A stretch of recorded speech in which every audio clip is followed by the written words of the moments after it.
प्रणाम। मैं सुरेंद्र शर्मा। पिछले अध्याय में हमने तिथियों, राशियों, तिथियों के स्वामियों और राशियों के स्वामियों के विषय में अध्ययन किया था। उनका आपसी संयोग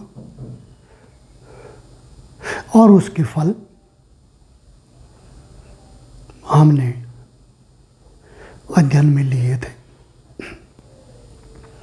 आज हम आगे बढ़ेंगे और ज्योतिष जिन मूल इकाइयों पर आधारित है वो हैं सूर्य, चंद्रमा, मंगल, बुध, बृहस्पति, शुक्र, शनि। ग्रहों पर ज्योतिष आधारित मानी गई है, क्योंकि जीवन को यही ग्रह प्रभावित करते हैं। दो ग्रह ज्योतिष में और लिए गए हैं, राहु और केतु। उनका कोई वर्चस्व तो नहीं है, परंतु ऐसा माना गया है कि चंद्रमा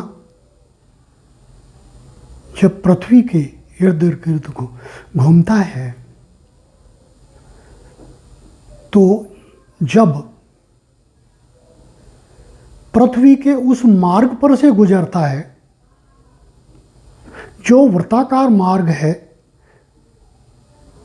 पृथ्वी के गति करने का और सूर्य के चारों तरफ चक्रवत घूमने का, उस मार्ग पर से जब चंद्रमा गुजरता है तो चंद्रमा का प्रभाव उस मार्ग पर पड़ता है, पृथ्वी के मार्ग पर, और उन दोनों का आपसी प्रभाव कुछ छाया का निर्माण करता है,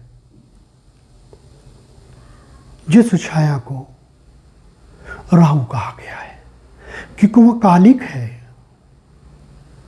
छाया स्वरूप लिया गया है। और छाया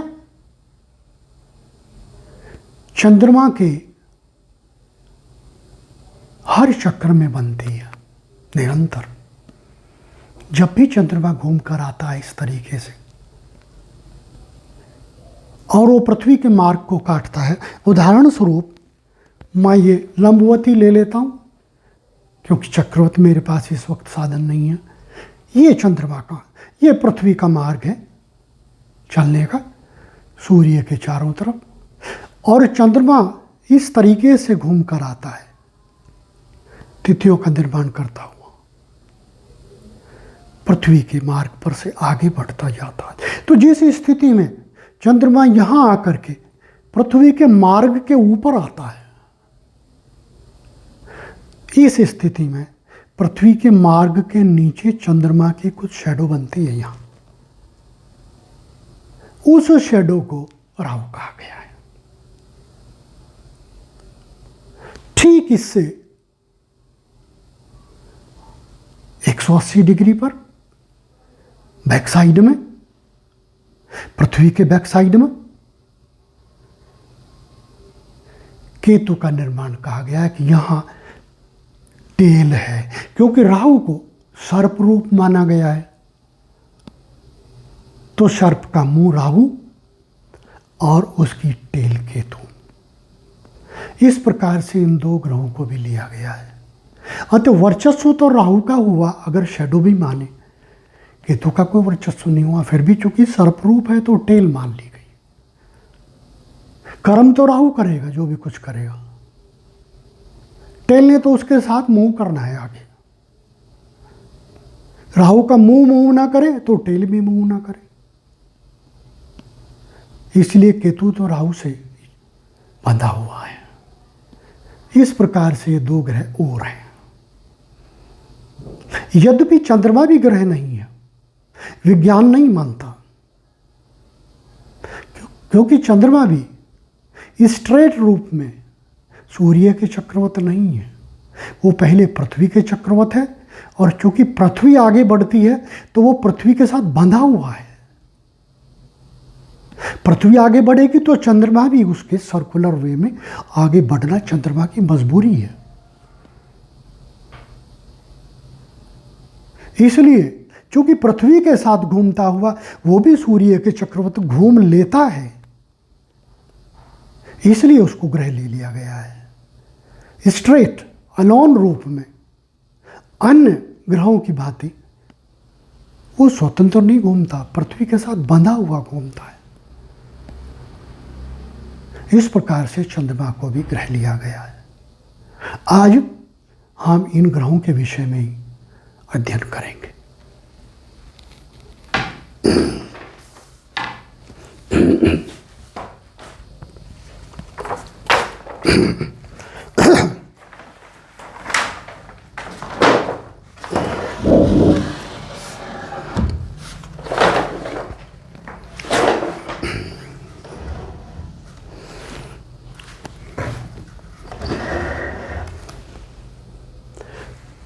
ये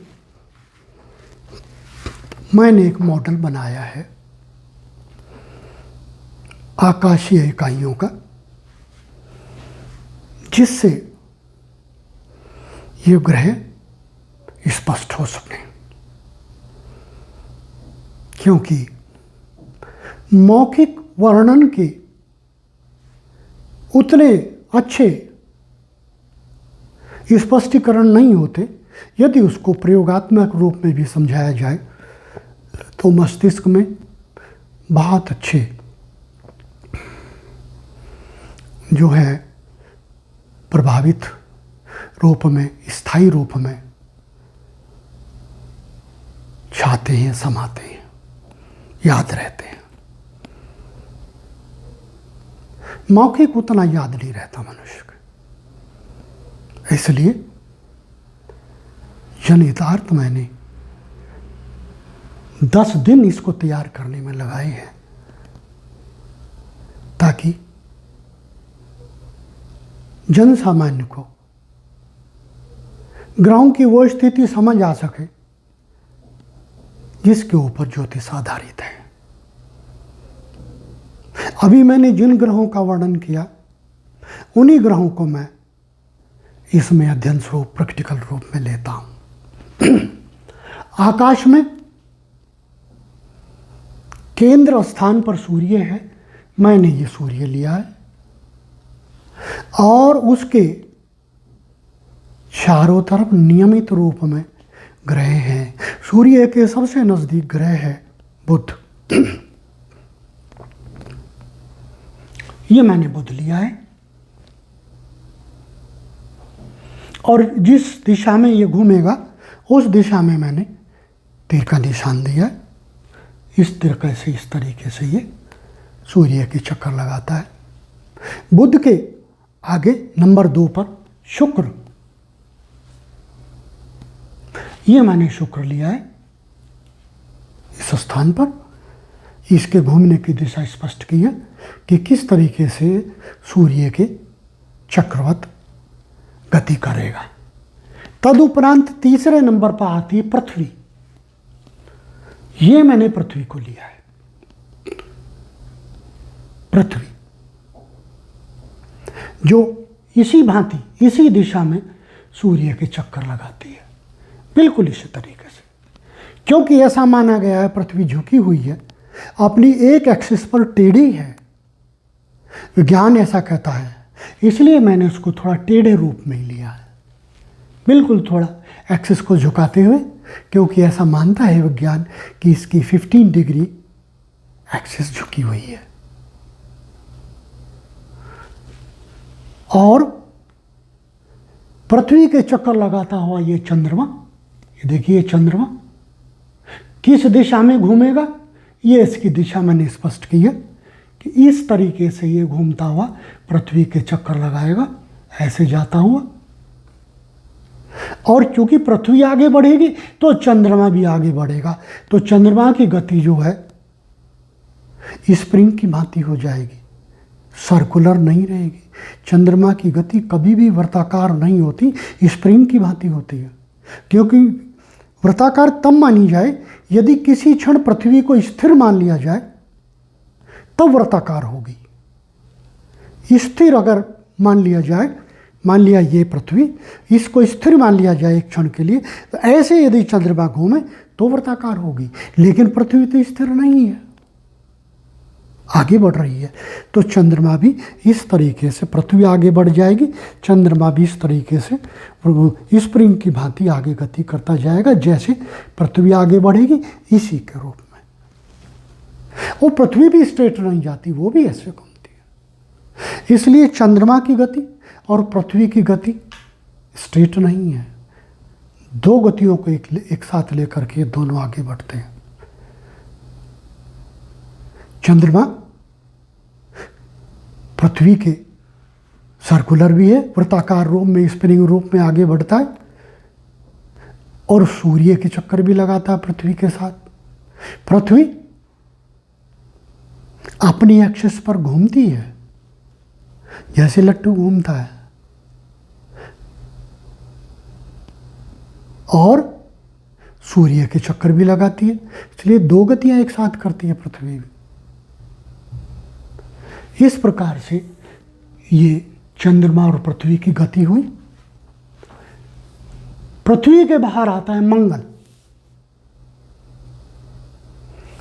ये मैंने मंगल लिया है, ये इसकी दिशा, इस तरीके से मंगल गति करेगा, यहां से आता हुआ वृत्ताकार रूप में इस प्रकार से गति करेगा। मंगल एक क्रूर ग्रह माना गया है,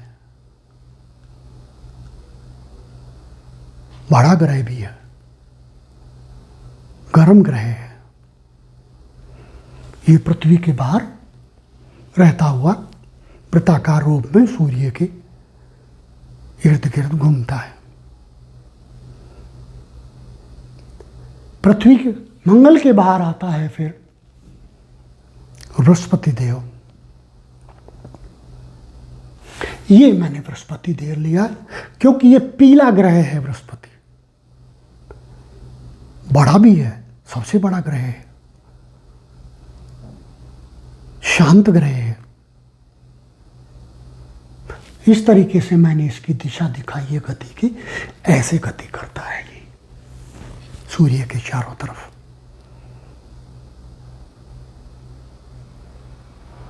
और तदुपरांत सबसे बाहर की तरफ जो ग्रह आता है वो है शनिदेव। शनि मैंने ये लिया है, इसकी दिशा घूमने की ये इस प्रकार से, इस तरीके से इस पथ पर, ये पथ है, ये कोई विशेष औजार नहीं है, मात्र ये मैंने पथ दर्शाए हैं, जो आकाश में सड़कें नहीं हैं कि ये सड़क होना संकेतात्मक है, संकेत के लिए दिखाई है कि ये पथ हैं इनके घूमने के। इस तरीके से घूमते हैं। इन सब ग्रहों की गतियां भिन्न भिन्न हैं। जैसे बुध सूर्य के चारों तरफ अपना एक चक्र लगभग 88 दिन में पूरा कर लेता है, क्योंकि इसका सर्कल भी कम है, इसका वृत्ताकार जो मार्ग है वो छोटा है, सूर्य के पास ही है। इसके बाद जो शुक्र है वो अपना एक चक्र लगभग 1.67 वर्ष में पूरा करता है। फिर आती है पृथ्वी। पृथ्वी को तो अधिकतर लोग मानते हैं कि भाई 365 दिन में पृथ्वी सूर्य का एक चक्र पूरा कर लेती है। फिर चंद्रमा की दो गतियां, पृथ्वी के सापेक्ष और सूर्य के सापेक्ष। पृथ्वी के सापेक्ष चंद्रमा अपना एक चक्र 29.5 दिन में पूरा करता है। एक चक्र यहां से यहां तक घूम करके आएगा, अर्थात जो मैंने तिथियों में लिया था, पूर्णिमा से अमावस्या तक और अमावस्या से पूर्णिमा तक, एक चक्र ये 29.5 दिन में पूरा करता है। और सूर्य के चारों तरफ तो वो पृथ्वी के साथ बंधा हुआ है, वही 365 दिन लेगा। यहां इन दोनों के में भेद आ जाता है, जो मैं बाद में स्पष्ट करूंगा अगले पाठों में। क्योंकि सूर्य जब 12 चक्र पूरे कर लेता है पृथ्वी के, तब जब चंद्रमा पृथ्वी के 12 चक्र पूरे कर लेता है तो एक चंद्रवर्ष पूरा हो जाता है। और 12 चक्र 12 मल्टीप्लाई 30 करें तो 360 दिनों से कम पड़ते हैं। क्योंकि जब एक चक्र 29.5 दिन का है तो 12 चक्र वो स्वभावतः ही आधा आधा दिन 12 चक्रों में कम होगा तो 6 दिन तो स्वभावतः ही कम हो जाते।